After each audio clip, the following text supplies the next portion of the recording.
What's up, Brickheads? This is my review of Legoland, New York, the theme park, and the hotel, although the hotel will be in part 2.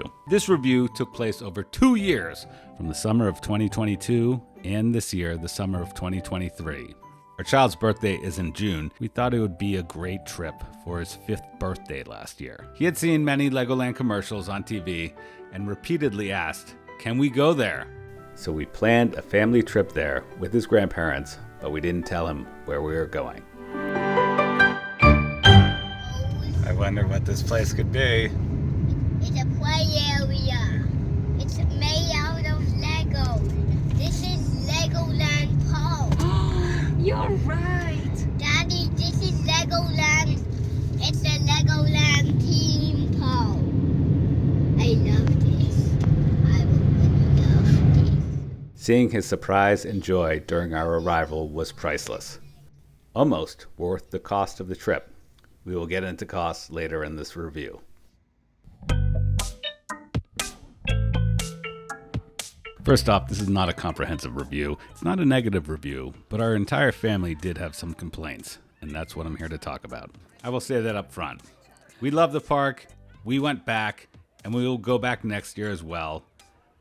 With that said, the park is far from perfect, and you might want to hear about these complaints before you go, and that's why I'm making this. Legoland is about an hour and a half from New York City, so it's convenient. It's probably the closest theme park to New York City if you don't count Playland in Rye or Coney Island. One thing needs to be said right up front. This amusement park is built on a hill. Why they built it on a hill, God only knows. I guess they got a good deal on the land. Some people might think, oh, you're just being lazy. Climb some stairs. Parents of young children know how much their kids love to walk long distances. They don't. Grandparents may not be very excited about the hills and staircases either, but they do rent mobility scooters at a reasonable rate. Mobility issues aside, the park's layout is simply frustrating at times. Getting from here to there is never straightforward, and it's always time-consuming. To get to the lower part of the park, there basically is only 2 paths at the opposite sides of the park that meander all over the place. Now, in 2023, there is an additional staircase in the middle of the park, but it doesn't solve the meandering problem. There are signs all over the place asking guests not to walk on the grass, but people do because the meandering paths simply take too long. If you want to go from point A to point B, there is almost never a direct route. With the park's wackadoodle layout out of the way, let's start over. Legoland. Arriving at the park is super easy. There is ample parking close to the gate. Like most parks these days, you can VIP everything, including parking. But it's not needed. 3-minute walk, a 5-minute walk, it doesn't make a difference. As you approach the gate, you're greeted with ambient, magical music from all around, which sets the tone that fun is right around the corner. Many, many corners. We have been to this park 3 different times, on a Friday, a Saturday, a Sunday, and the line to get into the park was never a big deal.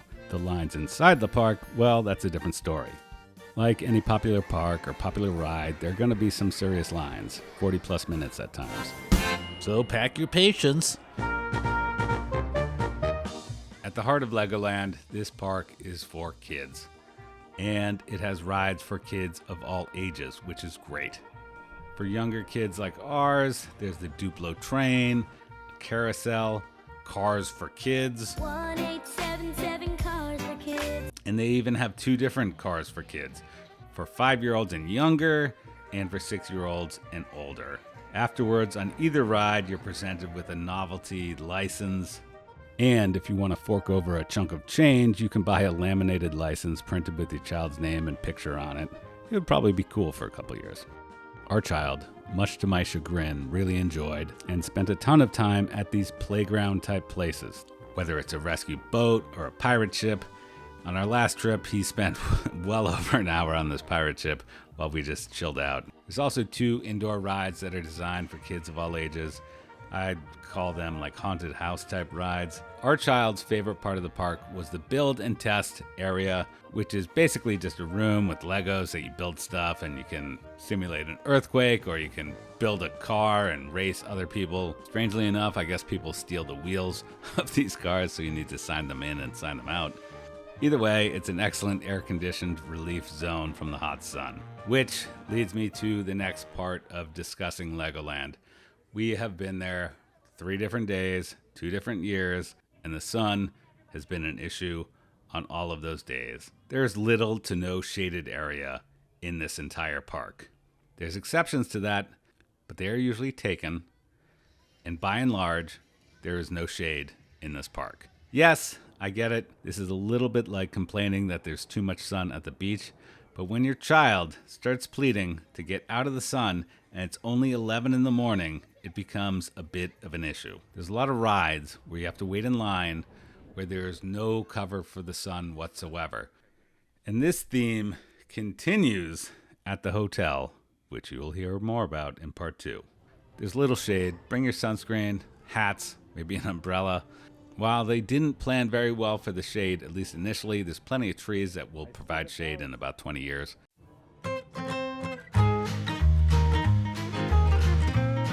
They did plan very well for hydration stations. There are water stations all over the park, so be sure to bring your refillable bottles. Oddly enough, they're not immediately right outside the restaurants. I don't know why. Speaking of food and beverage, this brings me to another complaint about the park. Getting lunch. I don't know. I haven't been to an amusement park for decades, but I never remember it being a problem to get food. Our experience getting lunch inside the park could not have been more different from last year to this year. In 2022, it was very difficult for us to eat lunch. It was hot outside. Ultimately, all we wanted to do was just go inside and sit down and be served, and we were not able to accomplish that. There is no table service, sit-down dining inside the park. At the hotel there is, but that's a different story. Ultimately, after spending way too much time trying to find a place inside to eat, we found a pirate-themed chaotic food court that had people standing around looking for tables. When we finally got our food and a table, we were thoroughly unsatisfied. This year, our dining experience was much better. We knew the lay of the land. We didn't need to rely on the app to try to find a place to eat. My wife is gluten-free, which makes finding places to eat more difficult, but we took a flyer and we said, you know what? I bet the pasta and pizza restaurant probably has gluten-free pizza. And sure enough, Brictolini's had gluten-free pizza, which my wife loved. And for $25, we bought a normal pizza for my son and I. It was good, but it was way too much for 2 people. It could have served probably 4 people. The size options were a little bit limited. It would have been nice to have some slice options, but even still, the large pizza was a much better deal than the awful $16 steak and cheese sub I had last year. Pro tip for Brictolini's: don't spend any money on beverages, or unless you want to. Don't buy the $5 Dasini water. You don't need to. If you have your water bottles, you can just fill them up at the soda stations and get more water there for free. In 2023, our dining experience was much better, fewer crowds, much less waiting in line. Speaking of waiting in lines, might I suggest you go to this park on a Sunday? The lines this year on a Sunday were much, much shorter compared to Friday and Saturday of last year. If you just watched the ads on TV, you might think Legoland was a water park, but you would be wrong. Last year, a promised water park area never opened. It was under construction. This year, ta-da! The water park in all of its glory is open and ready for action. We never got to use this little splash area, however, because we didn't know that you had to reserve a 20-minute play window in the app starting at 7 a.m. the day that you arrive. By the time we learned about this, it was too late and all the slots were booked up. But there are plenty of other fun water things to do, right? Well, kind of. The hotel does have a very active pool, so if you're staying at the hotel, missing out on the water park is not really an issue, but that's for the hotel guests only. The park is also filled with water-type rides like this self-guided boat ride, a water blaster ride like this thing, and this dizzying water roundabout thing, if that's your thing. Another main attraction of Legoland is, of course, Legoland, known as Miniland. It's amazing. The attention to detail is beyond comprehension. The main attraction at the park is the Dragon, a fun, real roller coaster for adults and brave kids. It's a little short and probably not worth waiting in line for an hour for. But we rode it twice right when the park opened because there was no line. There was also a kids version of the Dragon called the Apprentice, so you don't have to terrify your kid on the larger one.